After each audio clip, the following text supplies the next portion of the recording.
Emperor Zalthek stood on the bridge of his personal dreadnought, the largest warship ever built by the Vorthak Dominion. Around him in space floated 10,000 ships, half of the Empire's entire navy gathered for one decisive battle. "Emperor, we are entering the human solar system," reported his fleet commander. Zalthek looked at the tactical display with satisfaction. No force in galactic history had ever faced 10,000 Vorthak warships. The humans had been lucky once, but luck would not save them now. "What do our sensors show?" he asked. "Sir, we detect only 40 human ships defending their homeworld. They appear to be concentrated near their planet." 40 ships? Zalthek made the grinding sound of Vorthak laughter. "They must have lost most of their fleet in our last battle. This will be easier than I thought." But Admiral Hyunwoo, watching from Earth's orbital defense station, was not worried at all. The 40 ships the aliens could see were just the bait. Everything was going according to plan. "All ships maintain positions," he ordered. "Make them think we're desperate." Across the galaxy, Fleet Marshal Oh Seung-hwan received the signal he had been waiting for. The Vorthak fleet was fully committed to their attack on Earth. Every major Dominion admiral was in the Sol system. Most of their mobile forces were concentrated in one place. "All fleets execute Operation Liberation," he commanded. In 47 different star systems, human warships suddenly appeared from hiding. The Terran Expeditionary Navy, hidden and prepared for over a decade, began the largest military operation in galactic history. Admiral Bayek Yeonsu led her fleet against the Vorthak core world of Mordath. The planet's massive orbital defense stations had protected the Dominion capital sector for centuries. But Yeonsu's ships carried quantum disruption weapons that could phase through any shield. "All ships target the defense platforms," she ordered. "Remember, we're not here to destroy cities. We're here to liberate people." The orbital stations exploded one by one as human plasma cannons tore through their obsolete defenses. Within an hour, the space around Mordath was clear of Vorthak military forces. On the planet's surface, Special Operative Park Gun-Ho led a coordinated uprising of resistance fighters from 6 different species. While human ships controlled the skies, rebel forces seized communication centers, government buildings, and military bases. "The planetary governor is in custody," Gun-Ho reported to Admiral Yeonsu. "The local resistance has declared independence from the Dominion." Similar scenes played out across the galaxy. On Velthar's homeworld, Cathari rebels used human-supplied weapons to overwhelm their Vorthak occupiers. On the industrial world of Kek Prime, Thorian hackers shut down the factories that built Dominion warships. Species that had been enslaved for centuries suddenly found themselves free and armed with advanced human technology. Back in the Sol system, Emperor Zalthek was beginning to receive disturbing reports. "Sir, we're getting emergency transmissions from across the Empire," his communications officer said with panic in his voice. "What kind of transmissions?" "Rebellion, sir. Simultaneous attacks on dozens of core worlds. Our garrison commanders are requesting immediate reinforcement." Zalthek's 4 eyes widened in shock. "Impossible. All of our mobile fleets are here. Sir, the attacks aren't coming from local rebels. They're coming from human fleets.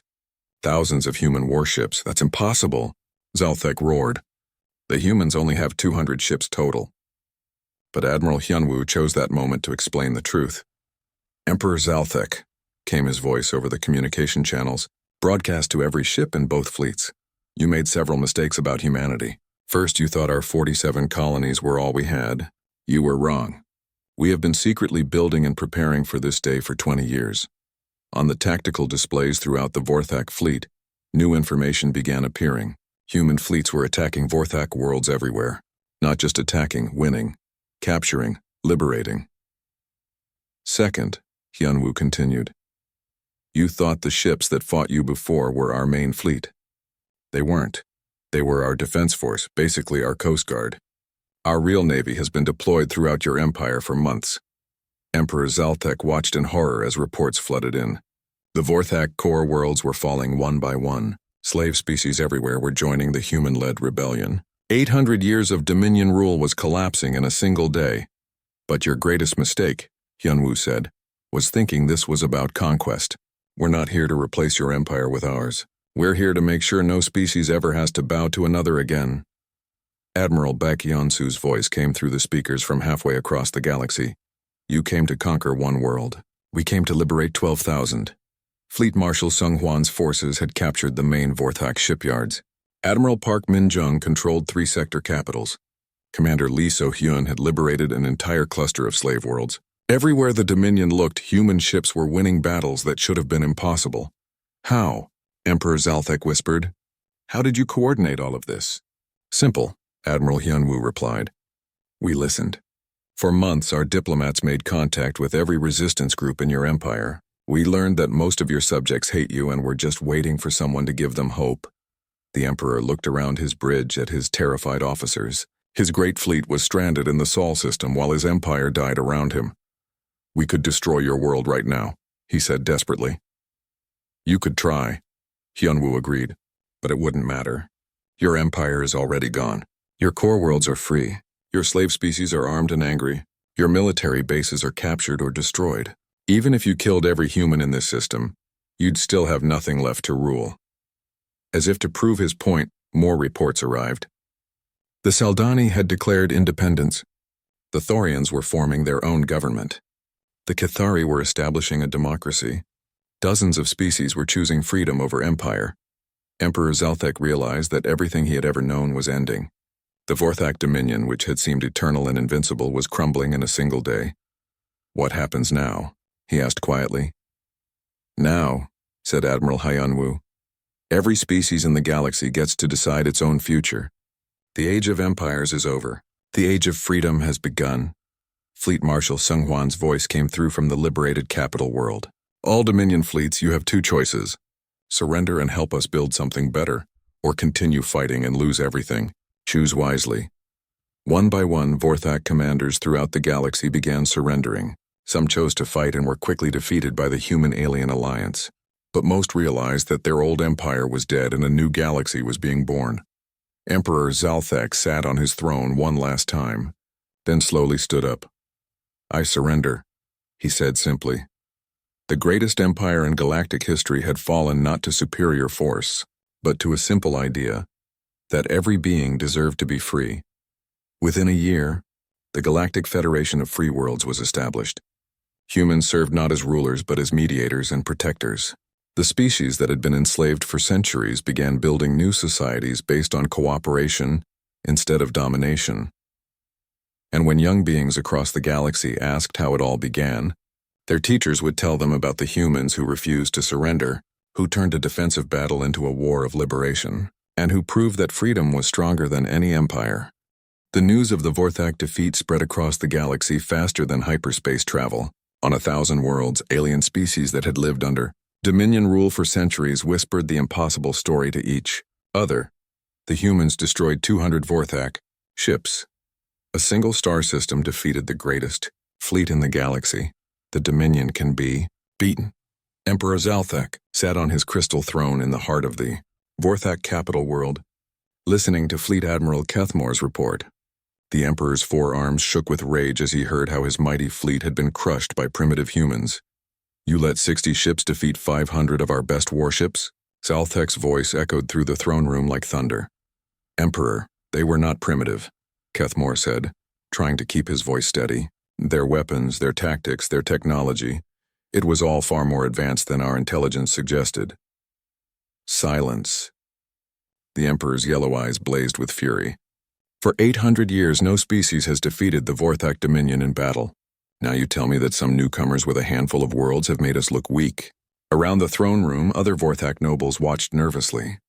They had all heard the reports coming in from across the Empire. Rebellions were starting on dozens of worlds. Species that had been conquered long ago were refusing to pay tribute. The humans had done something that seemed impossible. They had broken the myth of Vorthak invincibility. My Emperor, said Supreme Admiral Thekvar, stepping forward carefully, we must respond with overwhelming force. If we let this defeat go unanswered, the entire empire could collapse. What do you suggest? Gather every ship from every sector. 10,000 vessels. Half of our entire navy. Destroy not just their military, but every human world. Make an example that will be remembered for 1,000 years. Emperor Zalthek considered this. 10,000 ships was more than any enemy had ever faced. It was enough firepower to crack planets and boil oceans. Do it, he commanded. But this time send our best admirals. Send ships from the core worlds, not just the border fleets. And find out everything about these humans. I want to know how they fight, how they think, how they breathe. On Earth, Ambassador Lim Hee-young sat in a secret meeting with representatives from 12 different alien species. The meeting was taking place on a neutral space station hidden in an abandoned star system. The Vorthak are gathering the largest fleet in galactic history, said Velthar, the leader of the Cathari resistance. Her people had been enslaved by the Dominion for 300 years. 10,000 ships all heading for your system.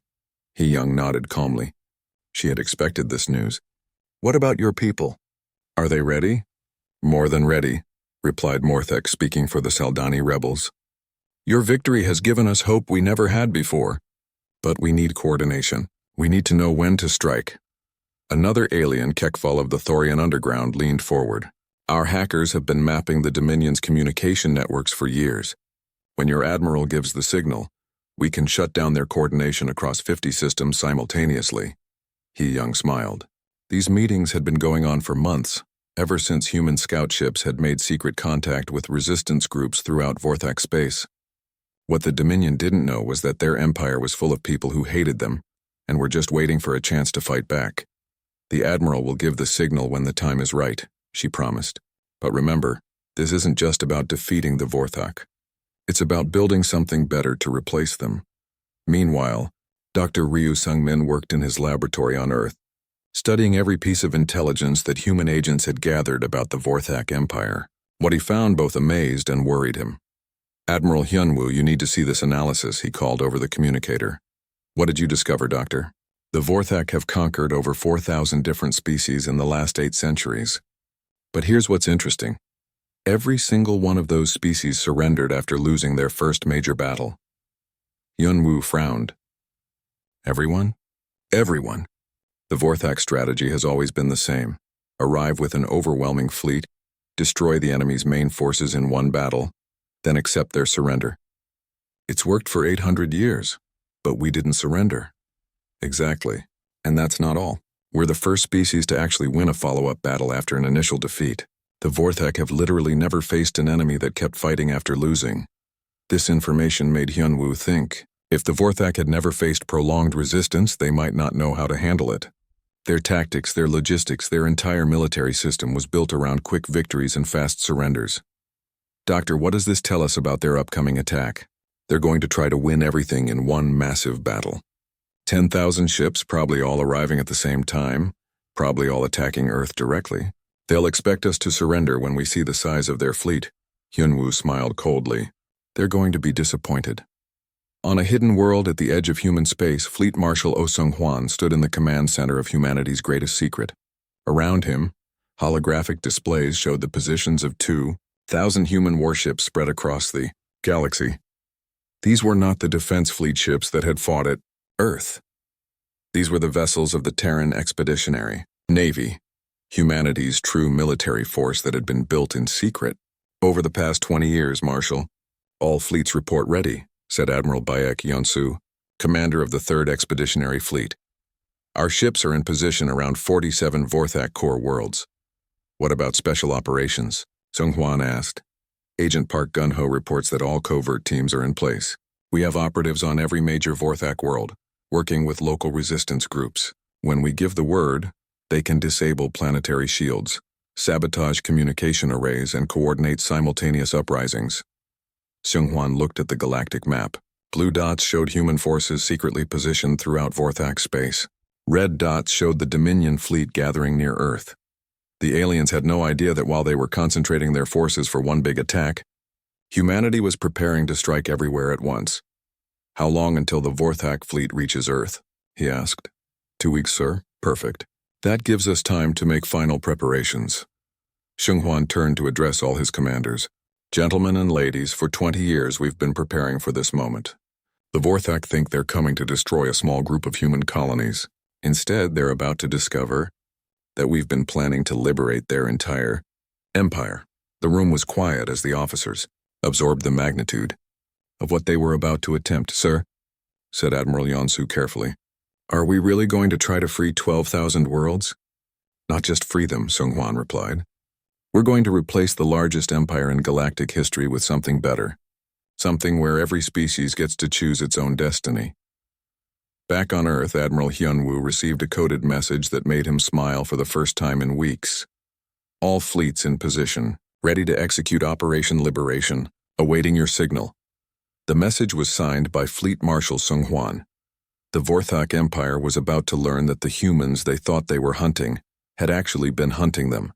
Fleet Admiral Kethmore of the Vorthak Dominion stood on the bridge of his flagship as it entered the human solar system.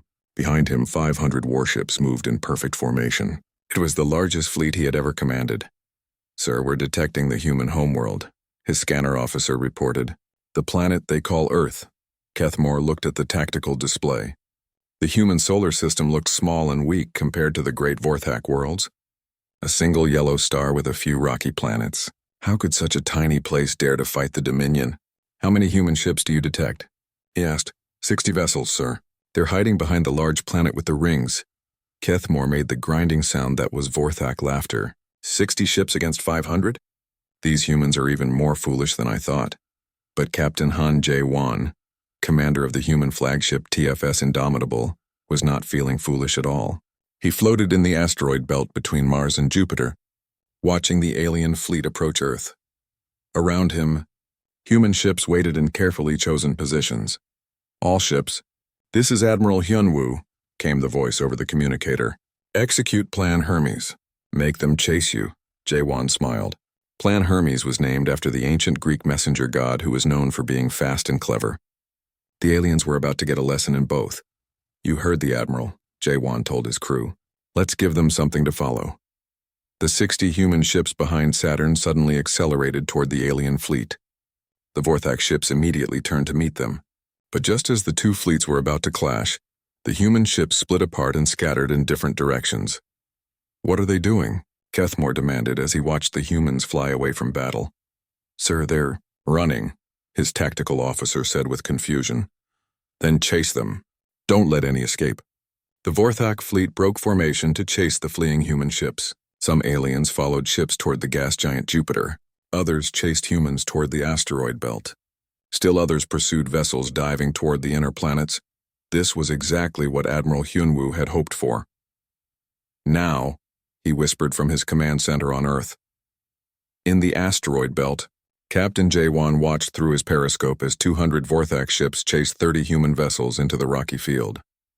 The aliens were so focused on their prey that they didn't notice the other human ships hiding among the asteroids. All hidden units. "Fire," Jae-won ordered. Dozens of human ships suddenly appeared from behind asteroids.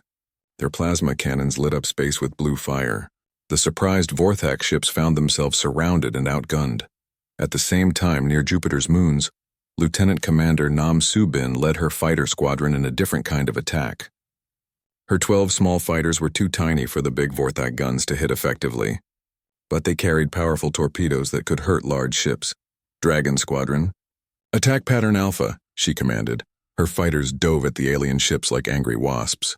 The Vorthak tried to shoot them down, but the small human craft moved too fast and turned too quickly. Meanwhile, Subin's torpedoes found weak spots in the alien hulls. "Their armor is strong at the front but weak on the sides," she reported to the other pilots. "Hit them from the flanks." One by one, Vorthak ships began to explode or lose power. The aliens had never fought an enemy that used such small, fast ships in combat. Back at the asteroid belt, Engineer Shin Woo-jin was about to show the aliens humanity's newest surprise. Hidden in the asteroids were special mines that he had designed personally. "Quantum disruption mines armed and ready," he reported to Captain Jae-won. "Deploy them," Jae-won ordered. The mines looked like normal space rocks, but inside each one was a small quantum computer that could calculate shield frequencies in real time. As the Vorthak ships flew past, the mines activated. The first alien ship to hit a mine simply vanished. Its shields couldn't stop weapons that existed in a different quantum phase. The second ship broke in half. The third exploded so violently that it damaged 2 nearby vessels. "What is happening?" Fleet Admiral Kethmore shouted as reports flooded in from all parts of his scattered fleet. "Sir, we've lost over 100 ships," his communications officer reported with panic in his voice. "The humans are using weapons and tactics we've never seen before." "How is this possible?" "They're primitives. Sir, I don't think they're primitive at all. Kethmore looked at his tactical display. Red dots showed his damaged and destroyed ships. Blue dots showed human vessels that seemed to be everywhere at once. His magnificent fleet was being torn apart by an enemy he had completely misunderstood. All ships retreat to minimum safe distance, he ordered. We need to regroup. But Admiral Hyun Woo was not finished with the aliens yet. Execute Plan Achilles, he commanded. Captain Jae-won had been waiting for this order. Plan Achilles was named after the ancient Greek warrior who found his enemy's weak point. Hidden human ships throughout the solar system suddenly revealed themselves and attacked the retreating Vorthak fleet from behind. The aliens found themselves caught between the hammer and the anvil, human ships ahead of them, human ships behind them, and quantum mines exploding all around them. Sir, we must withdraw from this system immediately, Kethmore's tactical officer pleaded. We cannot win this battle. For the first time in his long military career, Fleet Admiral Kethmore gave an order he never thought he would give. All ships, emergency jump to hyperspace. Retreat immediately. The surviving Vorthak ships, less than 300 of the 500 that had arrived, fled toward the edge of the solar system. They jumped into hyperspace as fast as their engines could manage. On Earth, Admiral Hyun-woo watched the alien retreat on his tactical display. Around him, his officers cheered and hugged each other.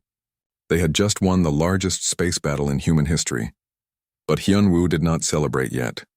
He knew this was just the beginning. The Vorthak Dominion would not give up after losing one battle. They would come back with more ships and better plans. Get me a damage report, he ordered, and send messages to all our hidden fleets. Tell them Phase 1 is complete.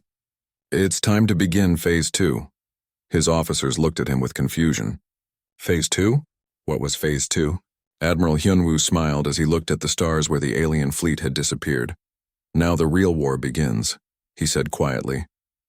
Supreme Admiral Thekver stood in the great war room of the Vorthak capital world. Around him, holographic displays showed the positions of 12,000 worlds under Dominion control. For 800 years, this map had only grown larger. Today, for the first time, it showed a defeat. Explain this to me again, Thekver said to the communication officer. His forearms crossed over his chest in anger. Sir, Fleet Commander Vektar reports that a single human ship destroyed 3 of our vessels before escaping. The humans refused to surrender even when facing 50 warships. Thekvar's yellow eyes glowed brighter. 3 ships? 1 primitive vessel destroyed 3 of our ships? Yes, sir. Their weapons went right through our shields like they weren't there. Around the war room, other Vorthak officers whispered to each other. Some looked worried. Others looked angry. All of them looked confused. Tactical analyst Mordun stepped forward. He was smaller than the other Vorthak, but his mind was sharp. Sir, I have studied the battle data. The humans use a type of weapon we have never seen before. Some kind of focused plasma that can phase through our shield frequency. How is that possible? Thekvar demanded. We have conquered thousands of species. All of them used energy weapons or projectile weapons. None of them had this technology.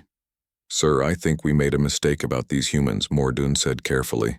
We assumed they were primitive because they only recently developed faster than light travel. But their weapons and tactics suggest a species with a long history of warfare. Thekvar slammed one of his fists on the control table. The sound echoed through the war room. I don't care about their history. I care about our reputation. For the first time in 8 centuries, the Dominion has been defeated in battle. If word spreads to our subject worlds, it could cause rebellions everywhere. Sir, what are your orders? Asked another officer. Thekvar looked at the star map. The human worlds were just a tiny group of lights near the edge of Dominion space. Such a small target should be easy to crush. Send 500 ships, he ordered. Destroy every human world. Leave nothing alive. I want every species in the galaxy to know what happens when someone fights the Vorthak Dominion. On the other side of the galaxy, Admiral Kang Hyun-woo sat in the defense headquarters on Earth. Captain Dong-min had returned 3 hours ago with his report. The news was spreading fast through the human colonies. How many ships are they sending? Asked General Kim Tae-hyun, Earth's defense minister. Our long-range sensors show a massive fleet building in their space, Commander Yoon Ji-hee reported. She was Hyun-woo's intelligence officer. At least 500 vessels, maybe more. General Tae-hyun looked pale. We have 200 ships in our entire defense fleet. How can we fight 500? Admiral Hyun-woo studied the tactical display.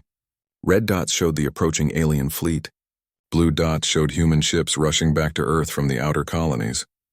"We can't meet them in open battle," he said. "But we don't have to."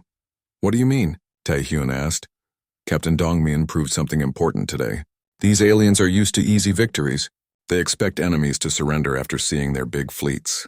They don't know how to fight someone who fights back smart." Colonel Choi Min-ho entered the room. He commanded Earth Special Forces. "Sir, all ground defense teams are ready. If they get past our ships, we'll make them pay for every city they try to take." Hyunwoo nodded. "Good, but I don't think it will come to that." He turned to face the other officers. "I'm activating Protocol Omega." The room became very quiet. Protocol Omega was Earth's most secret defense plan. Only a few people knew what it really meant. "Sir, are you sure?" Ji-hai asked. "Once we use Protocol Omega, there's no going back." "These aliens want to destroy every human world," Hyunwoo said. "They think we're weak because we only have 47 colonies and 200 ships. They're about to learn that they're very wrong." Across the human colonies, secret messages began going out. Ships that had been hidden in asteroid fields and gas giant atmospheres started receiving new orders. Weapons that had been built in secret factories began moving to their positions. Dr. Park So-jin worked in her lab, studying the pieces of alien technology that the Horizon had collected during the battle. What she found made her excited and worried at the same time. "Admiral, you need to see this," she called Hyunwoo on the communicator. "What did you find, Doctor?" "The aliens' technology is powerful, but it's also very old. They've been using the same weapons and shields for hundreds of years. They never had to improve because nobody ever fought back effectively. What does that mean for us? It means their weapons are designed to break through the types of shields that most species use. But our quantum phase technology is completely different. To them it must seem like magic." Hyunwoo smiled. "So we have an advantage they don't know about." "More than that, sir. I think they don't understand how humans think. Every species they conquered probably fought the same way. Big fleets shooting at each other until one side gave up. They don't know how to deal with guerrilla tactics or adaptive strategies. Doctor, how long do we have before their fleet arrives?" 3 weeks, sir." "That's enough time," Hyunwoo said. In the outer colonies, human families were being evacuated to safer worlds. But the evacuation was not what it seemed. Yes, civilians were being moved to safety, but hidden among the refugee ships were military vessels disguised as cargo haulers. Weapons and supplies were being positioned throughout human space. The Vorthak fleet was coming to destroy a small group of primitive worlds. What they would find instead was a carefully prepared trap that had been years in the making. Admiral Hyunwoo stood on the observation deck of the orbital defense station, looking down at Earth. Somewhere out there, 500 alien warships were coming to destroy his home. They expected to find frightened primitives begging for mercy. They were going to be very surprised. Captain Lee Dong-min stood on the bridge of the TFS Horizon, watching the massive alien fleet through the main screen. 50 giant warships floated in space like metal mountains. Each one was 3 times bigger than his own ship. The sight made his stomach feel tight with worry. "Captain, they're sending us a message," said his communication officer. The young woman's voice shook a little. "Put it on screen," Dong-min ordered. The screen changed to show a tall alien creature. Its skin was gray and rough like stone. 4 arms moved as it spoke. Its voice came through the speakers in perfect human language. "I am Fleet Commander Vectar of the Vorthak Dominion. You will surrender your ship now. Your species will join our empire or be destroyed." Dong-min stepped forward. He had trained for first contact his whole career, but not like this. "I am Captain Lee Dong-min of the Terran Federation. We come in peace. We want to talk and learn about each other." The alien made a sound like grinding metal. Dong-min realized it was laughing. "Talk, learn. You are nothing but another weak species that we will add to our collection. We rule 12,000 worlds. Your little ship means nothing to us." Dr. Park So-jin moved next to the captain. She was the ship's expert on alien life. "Please, we have gifts to share. Our cultures could help each other grow." Commander Vectar looked at her with 4 yellow eyes. "Culture? You primitive beings have nothing we want. You have 10 minutes to surrender. After that, we will take your ship by force." The screen went black. Dong-min looked around his bridge. 20 crew members stared back at him. They were all young, brave people who had signed up to explore the stars. Now they might die in the next few minutes. "Sir, what are your orders?" asked Lieutenant Kim Ho-jin from the weapons station. Dong-min thought about Earth 40 light-years away. He thought about his wife and daughter. He thought about all the human colonies that would be next if these aliens won. "Charge all weapons," he said quietly. "Raise shields." "Sir, we can't fight 50 ships, Ho-Jin said. "Maybe not, but we can show them that humans don't give up without a fight." The next few minutes felt like hours. The alien ships moved closer. Their weapons started to glow with red energy. Dongmin could see gun ports opening along their hulls. "They're targeting us," reported the scanner officer. "All 50 ships." "Fire first," Dongmin ordered. The Horizon's new plasma cannons shot bright blue beams at the closest alien ship. The beams hit the ship's shields and broke through like they were made of glass. The plasma burned into the alien hull. Explosions bloomed across the enemy ship's surface. Direct hit. "Their shields are down," Ho-Jin shouted with surprise. The alien ship began to spin out of control. Pieces of metal flew off its hull. Then it exploded in a ball of fire. Commander Vektar's voice came through the speakers again. This time he sounded angry and confused. "Impossible! How did your weak weapons break our shields?" Dongmin smiled for the first time since the aliens arrived. "You said we were primitive." "You were wrong." The other alien ships began firing. Red energy beams filled the space around the Horizon. Captain Dongmin ordered his pilot to move fast. The human ship twisted and turned between the enemy shots. "Their targeting systems are too slow," said the pilot. "They can't hit us when we move like this." The Horizon fired again. Another alien ship took damage and started burning. The third shot destroyed a smaller enemy vessel completely. But 50 ships were too many. The Horizon's shields began to fail under the heavy fire. Sparks flew from control panels. The lights flickered. "Hull breach on deck 3, someone reported. "Sir, we have to go," said Dr. Sojin. "We need to tell Earth what we learned." Dongmin knew she was right. They had done something amazing. They had hurt these aliens when they thought it was impossible. But they could not win against so many enemies. "Prepare to jump to hyperspace," he ordered. "Sir, they're trying to block our engines," the pilot said. "Then we go through them." The Horizon turned toward the weakest part of the alien formation. Its engines glowed bright white as they charged up for the jump. The human ship accelerated straight at 3 enemy vessels. The aliens fired everything they had. Most shots missed the fast-moving human ship. The few that hit made the Horizon shake and spark but did not stop it. At the last second just before hitting the alien ships, the Horizon jumped into hyperspace. Space became a tunnel of swirling lights. The alien fleet disappeared behind them. In the quiet of hyperspace, the crew began to understand what had just happened. "We destroyed 3 of their ships," Ho-Jin said in wonder. "And we lived," added the pilot. Captain Dongmin sat in his chair and thought about the battle. The aliens had been so sure that humans were weak. Their weapons were powerful, but their shields were not ready for human technology. Their ships were big but slow. Most important, they thought like bullies who had never lost a real fight. Dr. Sojin came to stand beside him. "What do we tell Earth?" Dongmin looked at the stars flowing past in hyperspace. Soon they would be home. Soon Earth would know that humans were not alone in the galaxy. The aliens who found them were enemies, not friends. But today had shown that these enemies could be hurt. "We tell them the truth," Dongmin said. "We tell them that there's a big empire out there that wants to make us slaves. We tell them that we fought back and won the first round." He paused and smiled a cold smile.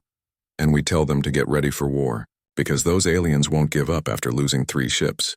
They'll come back with more." The Horizon continued through hyperspace toward Earth. Behind them, the alien fleet was probably already calling for help. The first battle between humans and the Vorthak Dominion was over. But both sides knew this was just the beginning.